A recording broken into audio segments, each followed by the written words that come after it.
नमस्कार। विज्ञान, प्रौद्योगिकी, आविष्कार और नवाचार की खबरों के कार्यक्रम ज्ञान विज्ञान में आप सभी का स्वागत है। मैं हूं प्रीति सिंह। आज के इस अंक में हम बात करेंगे वैज्ञानिक और औद्योगिक अनुसंधान परिषद की प्रयोगशाला द्वारा विकसित स्वदेशी ऑक्सीजन संवर्धन इकाई की। बताएंगे क्या है भारतीय शोधकर्ताओं द्वारा विकसित मस्तिष्क विकारों का जल्द पता लगाने वाली तकनीक। खबरें और भी होंगी, लेकिन सबसे पहले देखते हैं इस अंक की सुर्खियां। कोविड उचित व्यवहार का पालन ही दिला सकता है महामारी से निजात। टीकाकरण के साथ कड़ाई से टूटेगी संक्रमण की चेन। कोरोना के हर वेरिएंट्स को हराने का यही है उपाय।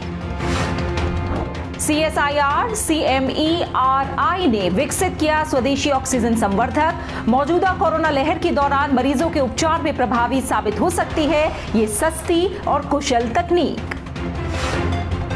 इस्केमिक स्ट्रोक से जुड़ी मस्तिष्क समस्याओं का पता लगाएगी नवीन तकनीक। IIT मंडी के शोधकर्ताओं ने मस्तिष्क की त्वरित जांच के लिए विकसित की एकीकृत प्रणाली। और मेडिकल पढ़ाई के बिना भी बनाया जा सकता है स्वास्थ्य सेवा क्षेत्र में भविष्य। बेहतर स्वास्थ्य सेवाओं की जरूरत के साथ साथ अस्पताल प्रबंधन में बढ़ रहे हैं युवाओं के लिए अवसर। कोरोना महामारी की दूसरी लहर ने देश की हर व्यवस्था को प्रभावित किया है। खासकर स्वास्थ्य सेवाओं पर भारी दबाव पड़ा है। कहा जा रहा है कि कोरोना वायरस ने नए रूप ले लिए हैं जो ज्यादा संक्रामक हैं। हालांकि कोरोना का कोई भी रूप हो, अगर हम उचित व्यवहार करते रहें तो इस चेन को तोड़ सकते हैं।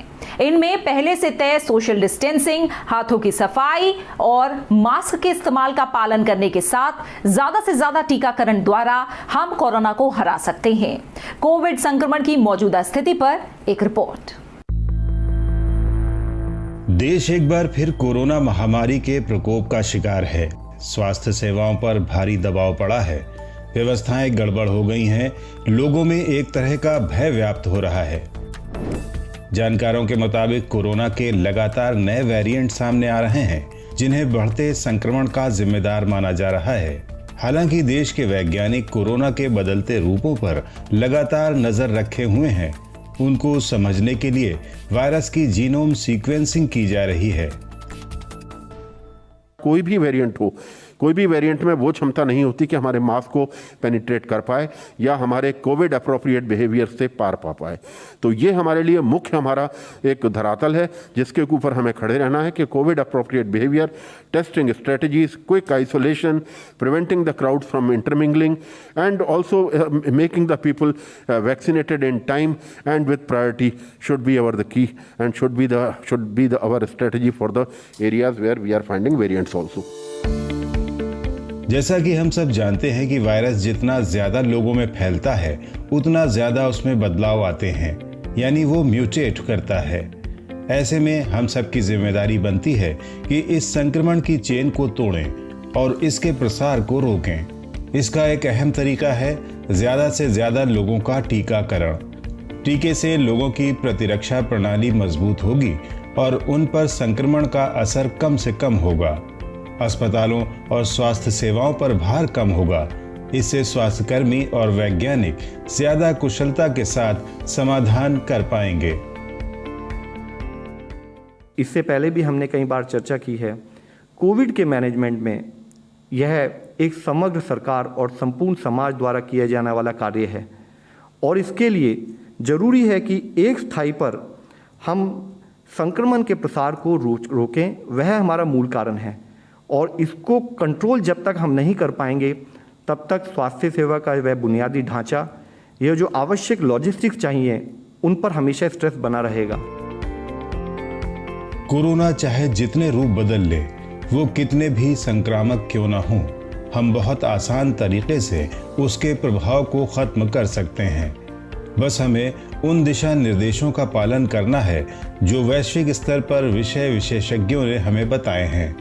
अगर हम कोविड उचित व्यवहार का पालन करते हैं, जिसमें सबसे जरूरी है सोशल डिस्टेंसिंग, 2 गज की दूरी, भीड़ भरे इलाकों से बचना, किसी तरह के आयोजनों में शामिल न होना, जरूरत के लिए बाहर निकलते समय डबल मास्क का इस्तेमाल और लगातार अपने हाथों को साबुन से धोना या सैनिटाइज करना, तो हम कोरोना संक्रमण की चेन को तोड़ सकते हैं। इस वक्त विशेषज्ञ डबल मास्क लगाने की सलाह दे रहे हैं। इसमें पहले सर्जिकल मास्क को ऐसे लगाएं ताकि उसके आसपास से हवा जाने की गुंजाइश न रहे। फिर इसके ऊपर कपड़े का मास्क लगाएं। अगर मास्क N95 है तो दोहरा मास्क लगाने की जरूरत नहीं। चेन ऑफ ट्रांसमिशन को रोकने में सबसे अधिक सपोर्ट हमारे लिए जरूरी है कि हम कोविड सेफ बिहेवियर, कोविड उचित व्यवहार का पालन करें। वह हमारे लिए इतना जरूरी है कि जैसे हम इससे पहले भी डिस्कस कर चुके हैं कि यह हमारे एक सोशल वैक्सीन के रूप में काम करेगा, और जिसके अंतर्गत हम हमेशा रिक्वेस्ट करते हैं मास्क का उपयोग, 2 गज की दूरी और सैनिटाइजेशन कैसे किया जाए, hand as well as respiratory hygiene कैसे मैनेज किया जाए, मेंटेन किया जाए, उस पर काम करें। इस समय कोरोना महामारी की तरह सूचना महामारी भी एक बड़ी समस्या है। इसलिए फैल रही अधूरी और गलत जानकारी से बचें। सिर्फ आधिकारिक स्रोत जैसे स्वास्थ्य मंत्रालय, वैज्ञानिक संस्थान, चिकित्सा संस्थान और विश्व स्वास्थ्य संगठन द्वारा दी जा रही जानकारी पर ही ध्यान दें। अगर हम सब अपनी अपनी जगह अपने कर्तव्यों का पालन करें तो अपनी और अपने परिवार के साथ साथ पूरे समाज को सुरक्षित रखने में अग्रणी पंक्ति में लड़ रहे कोरोना वॉरियर्स की मदद कर सकते हैं।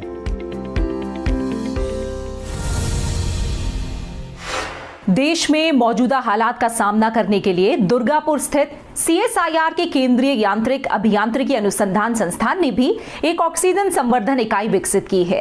ये लागत प्रभावी स्वदेशी तकनीक कोविड-19 मरीजों के उपचार में प्रभावी साबित हो सकती है। हाल ही में CMERI ने अपनी इस इकाई का अनावरण किया। ये समाधान जल्द से जल्द लोगों तक पहुंचाने के लिए संस्थान ने कई उद्योगों के साथ प्रौद्योगिकी हस्तांतरण समझौते भी किए हैं। भारतीय वैज्ञानिकों की इस उपलब्धि पर ज्ञान विज्ञान की एक रिपोर्ट। पूरे कोरोना काल के दौरान वैज्ञानिक तथा औद्योगिक अनुसंधान परिषद की देश भर में फैली प्रयोगशालाओं ने विभिन्न त्वरित समाधान विकसित कर राष्ट्र को मजबूत किया है।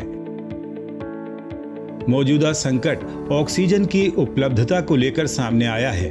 अनुमान के मुताबिक कोरोना से संक्रमित लगभग 3 लाख मरीजों को रोजाना ऑक्सीजन की जरूरत पड़ रही है।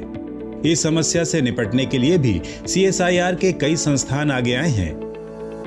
इसी कड़ी में दुर्गापुर स्थित CSIR के केंद्रीय यांत्रिक अभियांत्रिकी अनुसंधान संस्थान CMERI के वैज्ञानिकों द्वारा विकसित ऑक्सीजन संवर्धन इकाई का हाल ही में अनावरण किया गया। संस्थान ने देश को स्वदेशी समाधान जल्द उपलब्ध कराने के लिए कई उद्योगों के साथ इस इकाई का व्यावसायिक उत्पादन करने के समझौते भी किए हैं। ये सुविधा हाई फ्लो ऑक्सीजन थेरेपी में मदद करेगी, जो कि कोविड-19 रोगियों के उपचार और प्रबंधन में एक बेहतर विधि साबित हुई है। अगर हम 95% की बात करें जो ऑक्सीजन सिलेंडर आजकल देते हैं और 99% तक ऑक्सीजन देते हैं, उनकी बात करें और उससे सबसे कैलकुलेशन करें तो जो 3 लाख पेशेंट को ऑक्सीजन की ज़रूरत होगी वो बहुत ज़्यादा ज़रूरत होगी, और अकेले ऑक्सीजन सिलेंडर्स इनसे हेल्प नहीं कर पाएंगे। हमें कुछ और स्ट्रेटजीज देखनी पड़ेंगी, हमें लोकल अवेलेबल रिसोर्सेज को देखना पड़ेगा। इन सारी चीज़ों को मद्देनज़र रख के हुए हमने ऑक्सीजन इनरिचमेंट यूनिट बनाया, जो locally available compressors, pneumatic fitting और जो भी जियोलाइट रिसीव कहते हैं वो से बनता है। ये लोकल MSMEs बना सकते हैं। CSIR CMERI की ये स्वदेशी ऑक्सीजन संवर्धन इकाई प्रेशर स्विंग एड्सॉर्प्शन और जियोलाइट कॉलम के सिद्धांत पर काम करती है और आसपास की हवा से ऑक्सीजन जमा कर उसमें से नाइट्रोजन को हटाती है और शुद्ध ऑक्सीजन का उत्पादन करती है। ये ऑक्सीजन मास्क या नाक में लगाए जाने वाले कैनुला के जरिए रोगियों को दी जाती है। अब तक के परीक्षण के अनुसार इस उपकरण से 90% से ज्यादा शुद्धता के साथ 15 से 30 लीटर प्रति मिनट की दर से ऑक्सीजन संवर्धित की जा सकती है। लागत प्रभावी और छोटा उपकरण होने के चलते इस यूनिट को अस्पताल के आइसोलेशन वार्ड में उन मरीजों तक आसानी से पहुंचाया जा सकता है जिन्हें ऑक्सीजन की बहुत ज्यादा आवश्यकता है। ये ओनली ऑक्सीजन से ही सबका शायद भला नहीं हो पाएगा, क्योंकि जब कोविड होता है तो लंग्स में थोड़ा सा श्रिंकेज होता है और जो उनके एयरवेज होते हैं वो थोड़े ब्लॉक हो जाते हैं। उस केस में हमें एक बाईपैप की ज़रूरत होती है, प्रेशराइज एयर डालना होता है लंग्स में। उससे क्या होता है, रिकवरी थोड़ी फास्ट हो जाती है और ऑक्सीजन की भी बचत हो जाती है। तो हम उस डिवाइस को भी कनेक्ट करने की कोशिश कर रहे हैं बाईपैप के साथ, ऑक्सीजन एनरिचमेंट यूनिट। हमें होप है, हमें आशा है उसका भी इंटीग्रेशन बहुत जल्दी हम लॉन्च कर पाएंगे। इससे हम कोविड के अगेंस्ट में जीत पाएंगे और सबका भला हो पाएगा। इसी तरह CSIR की राष्ट्रीय रासायनिक प्रयोगशाला पुणे ने भी एक होलो फाइबर मेम्ब्रेन आधारित ऑक्सीजन संवर्धन उपकरण विकसित किया है, जो आकार में CMERI के उपकरण से बड़ा है। कोविड के अलावा भी जिस तरह प्रदूषण बढ़ रहा है और श्वास संबंधी रोग बढ़ रहे हैं, ऐसी प्रौद्योगिकियां स्वास्थ्य सेवाओं को प्रबल बनाने में मदद कर सकती हैं। CMERI की ऑक्सीजन संवर्धन इकाई 14,000 फीट की ऊंचाई तक काम कर सकती है। इसलिए उच्च ऊंचाई वाले क्षेत्रों में रक्षा बलों के लिए भी ये उपयोगी साबित हो सकती है। ज्ञान विज्ञान में फिलहाल वक्त हुआ एक छोटे से ब्रेक का। आप कहीं जाइएगा नहीं, हम जल्द वापस लौटते हैं।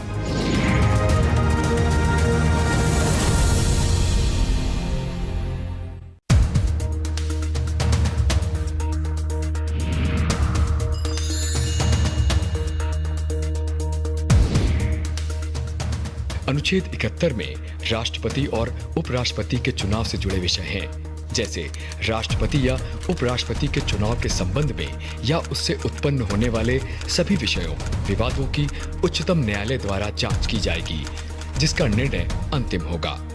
यदि राष्ट्रपति या उपराष्ट्रपति के रूप में किसी नागरिक के चुनाव को सर्वोच्च न्यायालय खारिज करता है, तो इन पदों के अधिकारों और कर्तव्यों के पालन में उनके द्वारा किए गए ऐसे कार्य जो फैसले की तारीख को या उससे पहले किए गए हों, उस फैसले के चलते अमान्य नहीं किए जा सकते।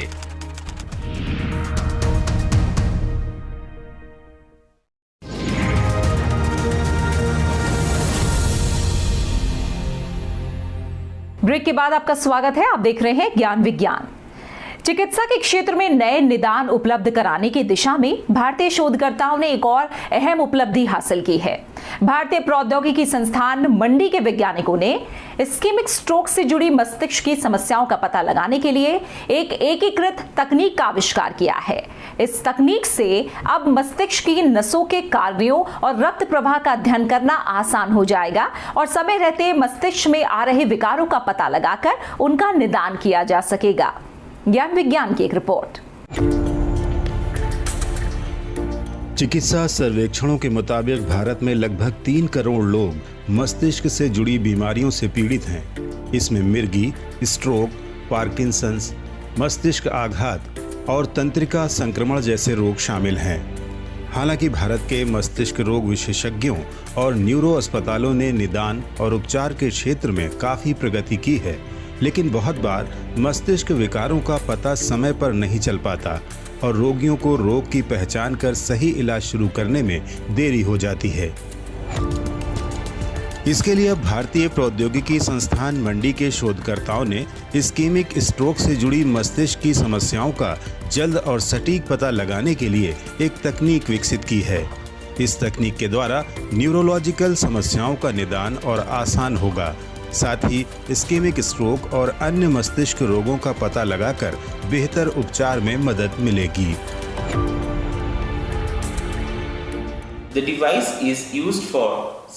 इस उपकरण का उपयोग मस्तिष्क में रक्त प्रवाह प्रतिक्रिया देखते वक्त कोशिकीय ऊतकों के संवहनी तंत्र को उत्तेजित करने के लिए किया जाता है।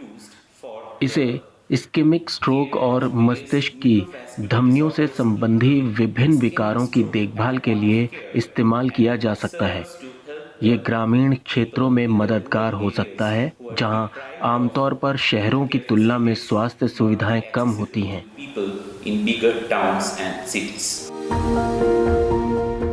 मस्तिष्क नसों की कोशिकाओं और रक्त वाहिकाओं को न्यूरोवैस्कुलर कपलिंग कहा जाता है। इनके बीच जटिल परस्पर प्रतिक्रियाएं होती हैं, जिससे मस्तिष्क में रक्त का प्रवाह नियंत्रित होता है। जब न्यूरोवैस्कुलर अनकपलिंग हो जाती हैं, यानी ये धमनियां संकरी या अवरुद्ध हो जाती हैं, तो रक्त प्रवाह कम हो जाता है और इस्केमिक स्ट्रोक पड़ जाता है। अध्ययन के मुताबिक मस्तिष्क आघात में 85% इस्कीमिक स्ट्रोक ही होते हैं। इसलिए न्यूरोवेस्कुलर अनकपलिंग स्थिति का समय पर पता लगाना जरूरी है। इसके लिए ही शोधकर्ताओं ने मल्टी मॉडल ब्रेन स्टिमुलेशन प्रणाली का उपयोग किया है। उन्होंने इलेक्ट्रोएन्सेफलोग्राफी (EEG) और नियर इंफ्रारेड स्पेक्ट्रोस्कोपी (NIRS) को मिलाकर एकीकृत उपकरण में बदल दिया। इस प्रणाली से मस्तिष्क की धमनियों की स्थिति और रक्त प्रवाह को ज्यादा स्पष्ट रूप से देखा जा सकता है। प्राप्त आंकड़ों को गणितीय मॉडल में डालकर आसानी से एनवीसी समस्याओं का पता लगाने के साथ समस्याग्रस्त हिस्से की सटीक पहचान कर तुरंत उपचार किया जा सकता है। ये एकल उपकरण पार्किंसंस जैसी बीमारियों के बढ़ने की गति समझने में भी मदद करेगा और वस्तुतः लक्षण प्रकट होने से पहले इन बीमारियों के होने का पूर्वानुमान भी दे सकता है।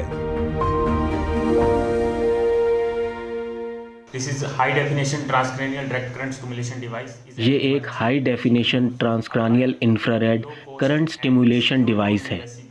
ये कम खर्चीली, सुलभ और गैर हानिकारक तकनीक है जो न्यूरोप्लास्टी में संज्ञानात्मक वृद्धि के साथ आशाजनक क्षमता की नई राह उपलब्ध कराएगी। इस उपकरण का मूल मंत्र मस्तिष्क धमनियों की उत्तेजना को घटाने बढ़ाने पर आधारित है। ये तकनीक मस्तिष्क रोग संस्थानों का बोझ कम करने और रोगियों की सामान्य जीवन शैली में मदद करेगी।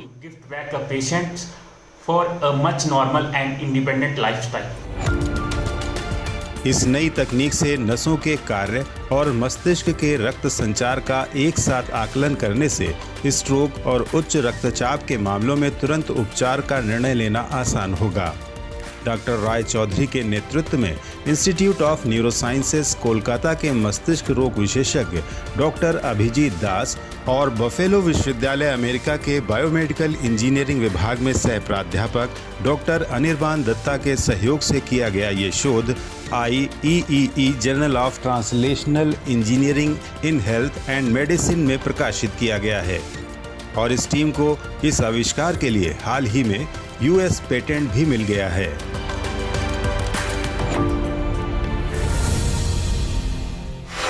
अपने इस कार्यक्रम में हम आपको विज्ञान के क्षेत्र में भविष्य के अवसरों की जानकारी देते रहते हैं। इसी कड़ी में हम आज आपको जानकारी दे रहे हैं स्वास्थ्य सेवाओं के क्षेत्र में बिना मेडिकल की पढ़ाई किए हुए करियर बनाने की। जिस तरह आज बढ़ती बीमारियों से स्वास्थ्य सेवाओं पर दबाव बढ़ रहा है, इस क्षेत्र में बेहतर प्रबंधकों की जरूरत बढ़ रही है। ऐसे में हॉस्पिटल मैनेजमेंट का कोर्स करके स्वास्थ्य सेवाओं में करियर बनाया जा सकता है। ज्यादा जानकारी के लिए देखिए हमारी ये रिपोर्ट। कोरोना काल ने स्वास्थ्य सेवा प्रणाली पर भारी दबाव डाला है। फिर भी स्वास्थ्य संस्थान ही इस महामारी के खिलाफ अग्रणी लड़ाई लड़ रहे हैं। रोगियों के लिए बेड्स, ICU, दवाइयां, ऑक्सीजन और चिकित्सीय उपकरणों की आपूर्ति, उचित देखभाल, चिकित्सकों और स्वास्थ्य कर्मियों के अलावा ये जिम्मेदारी अस्पताल प्रबंधन की होती है। इसके लिए प्रशिक्षित प्रबंधकों को नियुक्त किया जाता है। कोरोना जैसी महामारियों को देखते हुए बेहतर और उन्नत स्वास्थ्य सेवाओं की जरूरत है, जिससे अस्पताल प्रबंधकों के लिए भी अवसर बढ़ रहे हैं। अस्पताल प्रबंधन के अंतर्गत स्वास्थ्य सेवा प्रबंधन विभाग आता है, जिसके तहत अस्पताल संबंधित सभी व्यवस्थाओं पर नजर बनाए रखनी होती है ताकि संसाधनों का पूरा और सही इस्तेमाल किया जा सके। साथ ही कुशल डॉक्टरों को अस्पताल से जोड़ना, आधुनिक उपकरणों और प्रौद्योगिकी की व्यवस्था करना, अस्पताल की वित्तीय व्यवस्था, कर्मचारियों की सुविधाओं का ध्यान रखना, मरीजों के लिए कुशल सेवा प्रदान तंत्र विकसित करना अस्पताल प्रबंधक के काम का हिस्सा होता है। एक अनुमान के मुताबिक आने वाले वक्त में 10 लाख से ज्यादा हॉस्पिटल मैनेजर्स की आवश्यकता होगी। Health care administration, health care management या हॉस्पिटल मैनेजमेंट के नाम से जाने जाने वाले इस क्षेत्र में बिना मेडिकल की पढ़ाई किए भी करियर बनाया जा सकता है। अस्पताल प्रबंधन पाठ्यक्रमों में मुख्यतः अस्पताल प्रबंधन में स्नातक, अस्पताल प्रबंधन में परास्नातक और अस्पताल प्रबंधन में MBA कोर्स शामिल हैं। अस्पताल प्रबंधन में MD और MPhil भी किया जा सकता है, लेकिन इस पाठ्यक्रम के लिए अभ्यर्थी का MBBS होना जरूरी है। चिकित्सक ये पाठ्यक्रम कर प्रबंधन क्षेत्र में भी जा सकते हैं। इसके अलावा अस्पताल प्रबंधन में डिप्लोमा और सर्टिफिकेट पाठ्यक्रम भी उपलब्ध हैं। स्नातक पाठ्यक्रम में प्रवेश के लिए अभ्यर्थी का कम से कम 50% अंकों के साथ 12वीं पास होना जरूरी है। परास्नातक पाठ्यक्रम के लिए अस्पताल प्रबंधन में स्नातक होना जरूरी है। अस्पताल प्रबंधन या स्वास्थ्य सेवा प्रबंधन से जुड़े पाठ्यक्रम देश के कई संस्थानों में उपलब्ध हैं, जिनमें से प्रमुख संस्थान हैं अखिल भारतीय आयुर्विज्ञान संस्थान नई दिल्ली, सशस्त्र सेना चिकित्सा महाविद्यालय पुणे, देवी अहिल्या विश्वविद्यालय Indore, symbiosis centre of health care Pune, faculty of management studies Delhi विश्वविद्यालय नई दिल्ली, बिरला प्रौद्योगिकी एवं विज्ञान संस्थान Pilani, Apollo institute of hospital administration Hyderabad, Indian institute of social welfare and business management Kolkata, Tata institute of social sciences Mumbai आदि शामिल हैं। इन पाठ्यक्रमों को पूरा करने के बाद आप सरकारी या निजी अस्पताल, नर्सिंग होम्स, अंतर्राष्ट्रीय और घरेलू स्वास्थ्य सेवा संस्थान, स्वास्थ्य बीमा कंपनी, हेल्थ केयर इंस्टीट्यूट्स आदि क्षेत्रों में नौकरी कर सकते हैं। पाठ्यक्रम और योग्यता के अनुसार एक अभ्यर्थी सहायक अस्पताल प्रबंधक, ब्लड बैंक प्रबंधक या स्वास्थ्य सेवा प्रबंधक से शुरुआत कर चिकित्सा महाविद्यालयों में डीन और निदेशक तक के पदों तक पहुंचकर अच्छा वेतन प्राप्त कर सकते हैं। इस तरह चुनौतियों का सामना करने में सक्षम युवाओं के लिए अस्पताल प्रबंधन करियर का एक अच्छा विकल्प बन सकता है।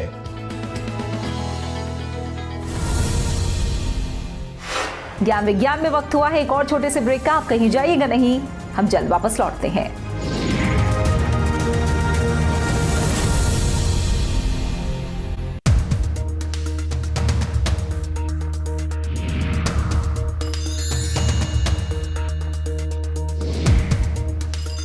अनुच्छेद 51A के तहत भारत के प्रत्येक नागरिक का कर्तव्य होगा कि वो संविधान का पालन करे, उसके आदर्शों और संस्थानों, राष्ट्रीय ध्वज और राष्ट्रीय गान का सम्मान करे।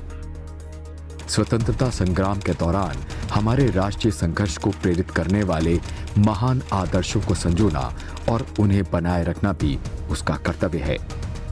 भारत की संप्रभुता, एकता और अखंडता को बनाए रखना और उसकी रक्षा करना उसका कर्तव्य होगा। राष्ट्र की सेवा और रक्षा करना जब भी ऐसा करने को कहा जाए। धार्मिक, भाषाई और क्षेत्रीय विविधताओं के बीच सामंजस्य बनाना और समान भाईचारे की भावना को बढ़ावा देना, साथ ही महिलाओं की गरिमा बनाए रखना और उनके साथ सम्मानजनक व्यवहार करना।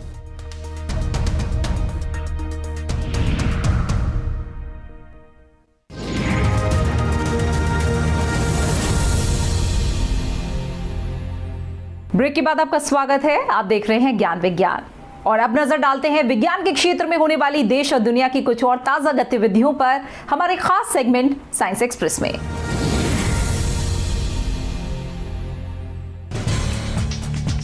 असम की 6 लड़कियों ने स्वदेशी नवाचार के तौर पर जलकुंभी द्वारा बायोडिग्रेडेबल योगा मैट विकसित की है। ये लड़कियां गुवाहाटी के दक्षिण पश्चिम में रामसार स्थल की मीठे पानी की झील दीपोर बिल पर आश्रित मछुआरा समुदाय की हैं। लगभग 9 गांवों की आजीविका का स्रोत रही इस झील में जलकुंभियों की बढ़ोतरी एक समस्या बन गई थी। विज्ञान एवं प्रौद्योगिकी विभाग के तहत स्वायत्त शासी निकाय उत्तर पूर्व प्रौद्योगिकी अनुप्रयोग एवं प्रसार केंद्र NECTAR के सहयोग से इन 6 लड़कियों के नेतृत्व में महिला समूह तैयार किया गया। जलकुंभियों को जल सुखाने के लिए समूह को सोलर ड्रायर उपलब्ध कराए गए। इन जलकुंभियों की मदद से योगा चटाई तैयार की जा रही है, जिन्हें मुरहन योगा मैट नाम दिया गया है। ये पूरी तरह बायोडिग्रेडेबल और कंपोस्टेबल है। इनको और ज्यादा बेहतर रूप देने के लिए प्राकृतिक डाई और अन्य संसाधनों का इस्तेमाल किया जा रहा है। आत्मनिर्भरता को बढ़ावा देने वाला ये नवाचार जल्द ही बाजार में उपलब्ध हो जाएगा। इस तरह न सिर्फ स्थानीय लोगों को जीविका का एक नया साधन मिलेगा, बल्कि झील में जमा जलकुंभियों से भी निजात मिलेगी। सफेद रंग का पेंट गर्मी में एयर कंडीशनर की जरूरत को कम कर सकता है, ये दावा किया है अमेरिका के इंडियाना राज्य में स्थित पार्डियो विश्वविद्यालय के शोधकर्ताओं ने।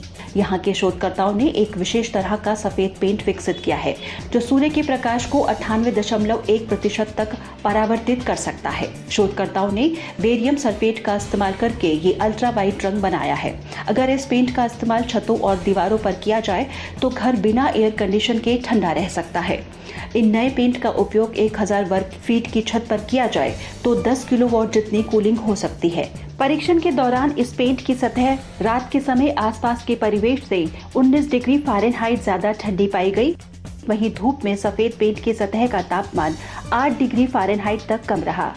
इस पेंट पर और प्रयोग चल रहे हैं जिसके बाद इसका व्यावसायिक उत्पादन किया जा सकता है। भविष्य में ये खोज वैश्विक ऊर्जा खपत को काफी कम कर सकती है। कृषि अनुसंधान के क्षेत्र में भारतीय वैज्ञानिकों ने एक और उपलब्धि हासिल करते हुए सोयाबीन की ज्यादा उपज वाली किस्म तैयार की है।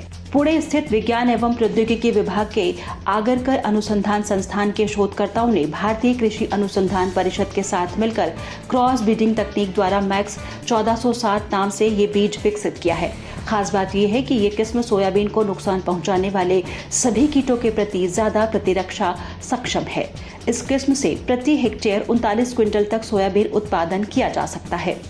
सोयाबीन देश की प्रमुख तिलहन फसलों में से एक है। साथ ही इसका उपयोग मवेशियों के लिए प्रोटीन के किफायती स्रोत के रूप में भी किया जाता है। देश में लगातार बढ़ रही खाद्य तेलों की मांग को देखते हुए ये किस्म लक्ष्य पूर्ति में सहायक साबित हो सकती है।